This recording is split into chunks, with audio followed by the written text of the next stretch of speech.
Eu sempre faço perguntas introdutórias sobre como o formato do trabalho chegou ao ponto que hoje você tem, né? A gente passa por obstáculos, por reviravoltas, né?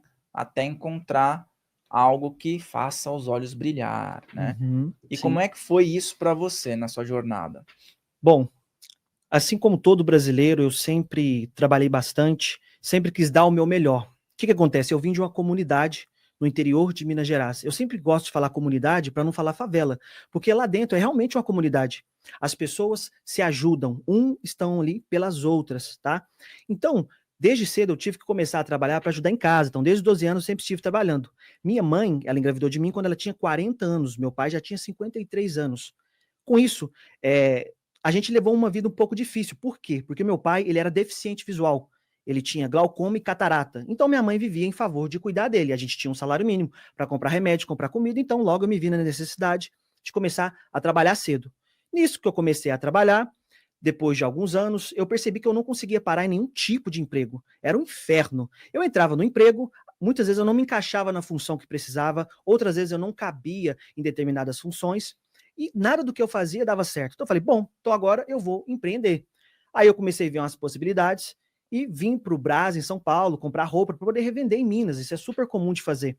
Só que, para que eu fizesse isso, já que eu não tinha dinheiro, eu peguei dinheiro emprestado com um empresário, pai de um amigo meu, de bom grado por me conhecer, sabendo do meu caráter, ele me emprestou, eu abri essa empresa, toquei por alguns meses, não deu certo, eu quebrei. Então, mais uma vez, eu me vi no fundo do poço, fracassado, sem saber como é que eu ia viver, sobreviver mesmo, sempre preocupado com o pão de cada dia e ajudar dentro de casa, porque tinha que pagar exames, pagar tudo. Em paralelo a isso, eu sempre tive o lado da mediunidade muito aguçado, porque desde pequeno minha mãe me criou na igreja católica, depois eu passei para a igreja evangélica, e estudando isso, o ponto de partida que me fez sair da denominação que eu estava era porque a gente sempre tinha ali cultos de libertação. E um belo dia eu estava lá, nesse culto, foi quando a fenda se abriu, as coisas começaram a mudar para mim, é que o pastor, ele sempre tinha, como de praxe, né, expulsar o demônio, aquele espírito negativo que está dentro de uma pessoa que provavelmente tem uma forte mediunidade, já que esse espírito está entrando nela. E quando ele fazia isso, saiu, tá limpo, ela voltava para o banco, eu até comentava com a minha esposa, olha, tá ali ainda o espírito que eu tô sentindo, ele tá dando risada, tá falando no meu ouvido, isso não é legal. E foi indo, a gente participava de congressos, essas coisas. Então, isso ficou muito encucado na minha cabeça. Ali eu percebi que tinha algo por trás, eu não sabia o que fazer com isso. Paralelo aí com o meu lado da espiritualidade, né? Em contrapartida a isso, eu tinha quebrado com a empresa, estava endividado, não sabia o que eu ia fazer da minha vida. E eu comecei ali a estudar os principais nomes do mundo sobre esse assunto. Então a gente tem Bob Proctor, Erwin Laszlo, o próprio querido Hélio Couto. Tem algumas pessoas que não gostam de citar, eu dou crédito sim ao Hélio Couto, porque eu fui aluno do Hélio Couto, aprendi muito com ele. Hélio Couto me ajudou. Então, a partir desse ponto, eu comecei a questionar a minha vida, porque tudo foi por água abaixo. A religião que eu tinha, a forma de ganhar dinheiro que eu tinha. Então eu estava literalmente no fundo do poço, eu não sabia o que fazer. Hoje eu entendo, olhando para trás fica lindo, bonitinho, as peças se encaixou, mas no meio daquele furacão, que talvez seja um furacão que alguém esteja passando hoje, foi literalmente uma provação, uma forma de moldar a mim mesmo para conseguir chegar no trabalho que eu tenho hoje.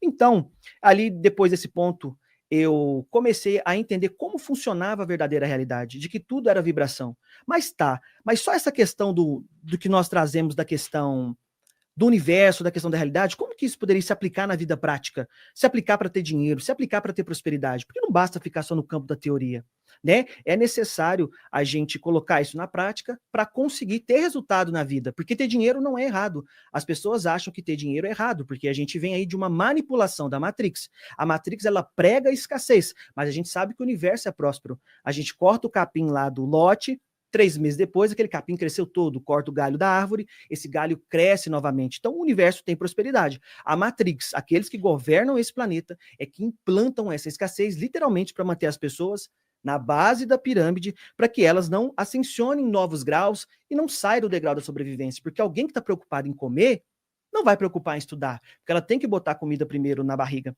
Então, quando eu comecei a entender como funcionava o universo e comecei a reprogramar a vibração dos meus átomos, porque onde está a vibração? A vibração está nos átomos. Os elétrons estão circuncindando o núcleo do átomo e ele gera uma vibração. Então, quando eu comecei a reprogramar a vibração dos meus átomos, as coisas começaram a melhorar para mim. eu comecei a ganhar dinheiro e eu fui estudar mais a fundo como tudo isso se encaixava para poder moldar esse conhecimento e conseguir compartilhar para as pessoas. Algumas pessoas não sabem, mas eu não fiquei rico vendendo curso, não tem nada a ver, que isso é incrível, porque hoje eu ajudo as pessoas através do curso, mas eu, logo depois disso, eu abri uma outra empresa de produto físico, tá? E eu consegui fazer meu primeiro milhão com 25 anos, fazendo exatamente isso. Aí, depois de 3 anos, quando eu tinha aí já os meus 28 anos, ou seja, o canal Luz Atômica tem só 1 ano, foi que eu senti essa necessidade de compartilhar com as pessoas aquilo que mudou a minha vida. Nada mais do que mudou a minha vida. Então, meu papel é simplesmente passar para frente essa mensagem. Então, depois eu participei aí da Ubanda, foi incrível. Os Pretos Velhos e as Pombas Giras me ajudaram muito. Inclusive, quando eu estava quebrado, às vezes a gente acha que para ajudar um outro ser humano, a gente precisa ter dinheiro. Não, o Preto Velho, ele me ajudou tanto, só me ouvindo. Fiozinho, vamos ter calma, eu tô vendo que as coisas vão melhorar, você tem um futuro brilhante, Fiozinho. Se você ainda não começou o trabalho que você tem de fazer, né, Fiozinho? Ô, Preto Velho, eu acho que você tá maluco. Olha como é que eu tô afundado em dívida, não tenho mais uma religião que me dava um certo apoio, porque religião, em determinadas denominações, igrejas, é positivo, caramba. Porque ajuda as pessoas a largar a droga, a ter senso de unidade, a compartilhar com o outro irmão, porque muitas vezes a gente só está preocupado com o próprio umbigo, sem olhar para o umbigo dos outros. Portanto, eu passei ali pela Ubanda, pelo Espiritismo, comecei a agrupar esses conhecimentos junto com aquilo que mudou a minha realidade, que é entender como funcionava o universo, e a partir de então eu comecei a compartilhar através do canal Luz Atômica. Muito bem. Você fala de uma forma interessante essa questão da ligação até com a espiritualidade. Pelo que diversas pessoas que passaram aqui, nós temos uma quebra de paradigmas em relação à espiritualidade, ao mentor espiritual, às presenças extrafísicas que muitas vezes acompanham as pessoas. Você disse algo muito interessante, que eu também nunca ouvi isso, de um mentor, que nenhum mentor estimula você a não prosperar. Nenhum mentor fala que não é bom prosperar, os mentores estimulam a gente a prosperar, e quem não estimula normalmente está aqui no mundo material. São pessoas que estão identificadas com CPFs e têm algum interesse em querer travar o progresso da pessoa. Acho bem interessante a gente salientar isso, né? Até mesmo a figura dos pretos velhos sempre presentes e ajudando as pessoas a prosperarem no aspecto de sabedoria também, né? E como é hoje a tua ligação com essas presenças, né? Obviamente, você está realizando um trabalho que amplia, você citou Hélio Couto, citou Bob Proctor, são pessoas que às vezes apanham nas redes sociais porque falam de uma forma diferente muitas coisas, né? Mas nesse universo, como é que é hoje a tua relação com a espiritualidade, né? Com essa questão mentor, influências extrafísicas e trazer aqui para o plano material? Bom, hoje eu tenho um mentor que acompanha meu trabalho, ele se chama Joseph.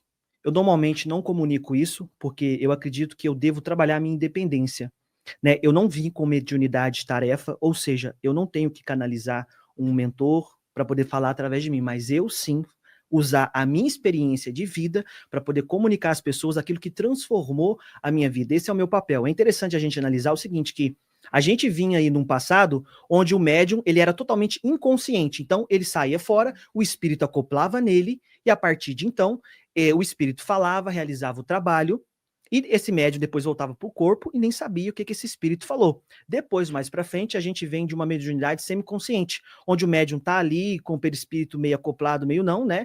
O mentor acoplado nele que atrás com a mão, passando a informação, e ele lembra de alguma coisinha ou outra. E nós estamos chegando na era onde nós somos todos médiums, uns mais trabalhados, outros não, que nós devemos ser professores de si mesmos, mestres de si mesmos, onde nós usamos a centelha divina, o senso crítico para poder analisar aquilo que é positivo ao bem coletivo, aos filhos do todo, assim como nós somos, entendeu?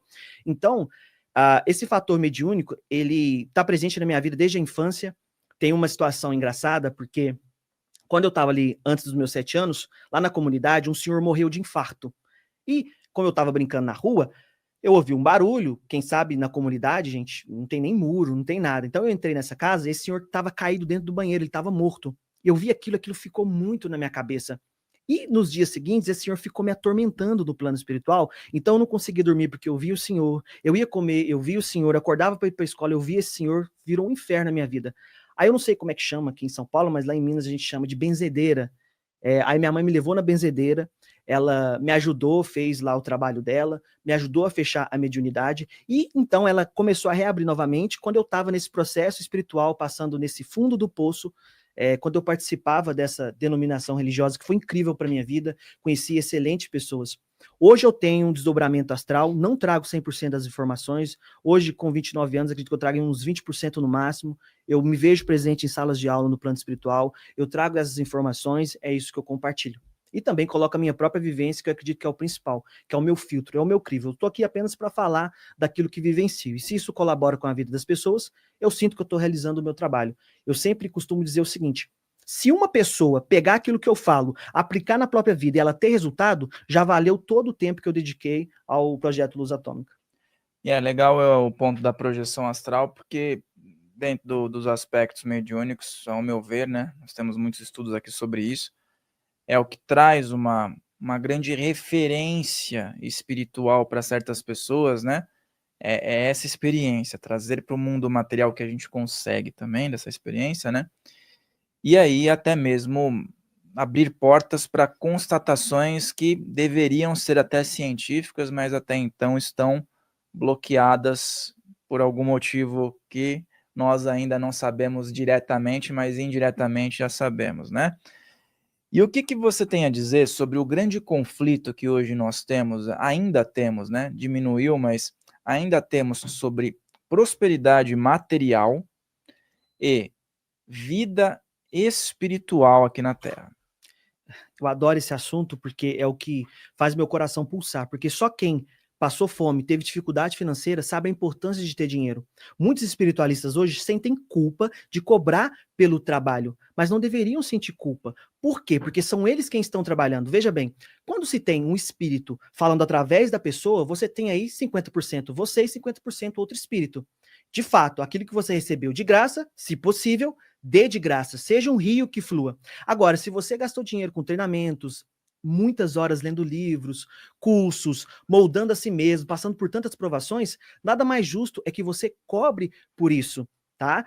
Eu sempre costumo dizer o seguinte: qual que é o segredo da riqueza? O segredo da riqueza é você ajuda 70% gratuitamente e cobra pelos outros 30%. Não há nada de ruim nisso. Ah, Matheus, mas eu tenho culpa. Ok, ajuda 90% e cobre pelos outros 10%. Ajude, ajude, ajude. A pessoa vai se sentir grata. A gente tem a lei do universo da reciprocidade. Quando você faz a ela, ela sente intrinsecamente dentro dela a necessidade de retribuir. Se por acaso ela não tiver condição de retribuir, não tem problema, pouco importa, porque o todo, ele vai te retribuir de alguma forma por amor, não porque você fez esperando algo em troca. É importante salientar isso, faça porque você quer fazer, faça porque você quer ajudar.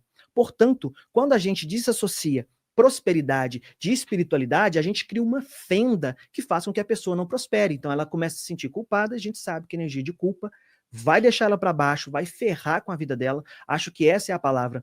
Quando a gente olha para a quarta dimensão, que é o que se chamou de plano espiritual, a gente vê que tudo é próspero e tudo cocria rapidamente. Então, quando a gente vê aqui as questões da terceira dimensão, como eu ressaltei, a árvore, o capim, a natureza, as estrelas, os planetas que estão sendo criados, tudo é abundante. Mas quando chega aqui em planeta Terra, terceira dimensão, tudo é racionado. É racionado por quem? Por quem comanda o bendito desse planeta. E a gente sabe que tem pequeníssimas elites lá em cima, donas de gigantescos conglomerados, que realmente mantêm as pessoas, na que se chamou de pirâmide de Maslow, lá embaixo no degrau de sobrevivência. E quando essa pessoa, porventura, consegue sanar isso, ela cai no segundo degrau ali, que é o do relacionamento, aí ela fica presa às questões emocionais, mas pelo menos ela já vai começar a trabalhar a questão emocional dela. Isso é positivo. Agora, o que a gente não pode é desassociar a prosperidade por causa da espiritualidade, porque ambas as coisas andam juntas. Como pode a fonte criadora que dá à luz a milhões de bebês todos os dias ter alguma escassez de recurso? Isso é inconcebível. Então, ou você vive pelo plano material, acreditando que tudo é escassez, ou você vive pelo plano da prosperidade, que é o plano espiritual. Né? Então, a Matrix ela implanta isso na cabeça das pessoas exatamente para que elas se veem como pessoas escassas e automaticamente projetem como pessoas escassas. Isso é o eletromagnetismo. Né? Assim como você se vê, assim você se torna. Você acessa essa realidade paralela. Então, a gente tem que tomar muito cuidado com isso. É importante ressaltar o seguinte, que quando a pessoa ela faz uma coisa com o coração, com a alma dela, certamente isso vai frutificar, certamente isso vai prosperar. Muitas pessoas trabalham muito, realizam muito e não têm um certo volume expressivo de dinheiro porque elas não sabem monetizar isso, não sabem botar escala nisso. Tem que botar escala, tem que saber como impactar mais vidas positivamente. Então eu acredito que o meu trabalho de uma vertente mais espiritual, atrelado ao meu lado material, ele tem um impacto positivo e está crescendo rapidamente, exatamente porque eu pego aquilo que é do material, pego aquilo que é do espiritual, junto à ciência da espiritualidade, essas duas coisas, em conformidade, integração, para poder levar para mais pessoas e ter um impacto positivo que a gente espera que tenha esse impacto, porque a gente está passando por uma transição planetária e a gente precisa que mais pessoas sejam conscientizadas disso para poder deixarem de serem reféns e parar de ficar sob o jugo daqueles que comandam o planeta. Você falou coisas interessantes que algumas pessoas que estudam o tema às vezes vêm aqui e colocam, e que outras pessoas que estão de fora às vezes comentam, falam: "Ah, mas isso daí é conspiração, ah, porque isso, aquilo", tem muito disso. E você falou de Joseph, né, e Joseph Murphy, vamos falar do Joseph Murphy, ele falava muito sobre essa inteligência divina, sobre você ter uma sociedade com o criador, que tudo que você coloca as mãos vai prosperar, porque você só tem a opção de prosperar, né. E tem, assim, obras muito interessantes nessa linha, muitos nomes que você citou. Eu gostaria que você falasse sobre agora, padrão vibracional, né, o poder das frequências. Muito se fala sobre gratidão, mas, pouco se aplica, né, aquela gratidão meio enlatada. E o processo de cocriação mais a ferramenta do "eu sou". Qual que é a tua opinião sobre, esse blend de possibilidades aí? Vamos lá. Primeira coisa que eu acredito é diferenciar a vibração de frequência. Vibração é aquilo que você é e a frequência é aquilo que você emana mediante a sua vibração. Então, quando eu bato na madeira aqui, eu gero uma vibração e isso gera uma onda. A frequência é a onda que é emanada. Então, dependendo da forma como você emana um áudio, um som da sua boca, esse som bate na parede e pode voltar. Isso é reverberação. Ou seja, essa onda foi, essa onda voltou. É inegável que onda existe. Quando a pessoa fala que só ser grata vai resolver a vida dela, é o primeiro passo, eu acredito. É uma pizza grande, então é apenas uma fatia. Bom, eu trabalho de um princípio que é o seguinte: se você quer mudar sua vibração, você precisa trabalhar o que eu chamei de estrela mental. O que é estrela mental? É os seus valores, as suas crenças, os seus pensamentos, que vai gerar os seus sentimentos, que vai gerar a sua atitude. Quando você quer mudar a sua vibração como um todo, para poder emanar uma frequência condizente com aquilo que você quer alcançar, seja dinheiro, relacionamento, você precisa trabalhar essa estrela mental, que é a conformidade do todo. Veja bem, as pessoas falam: ah, mas eu agradeço, agradeço e não acontece.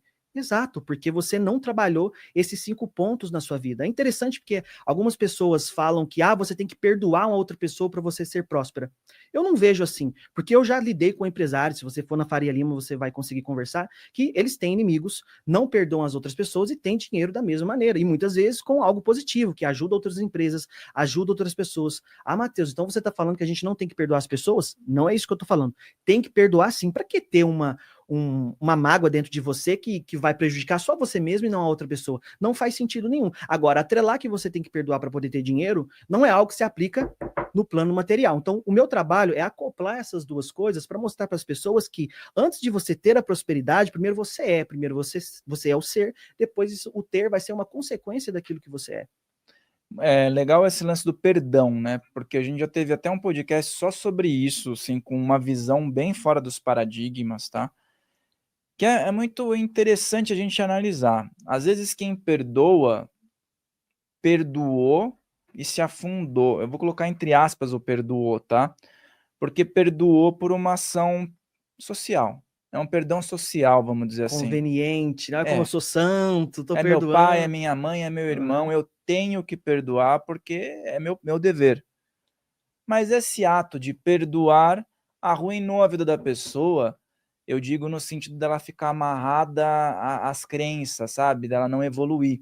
Não é o fato dela se libertar daquilo, dela falar: "Vou seguir e não tenho culpa também em ter ainda essa dor", mas é o que o público às vezes tem uma certa dificuldade em alguns pontos de fazer esse balanço, e outros já entendem e colocam isso numa balança. Eu acho que esse paradigma que você fala que é interessante para as pessoas refletirem.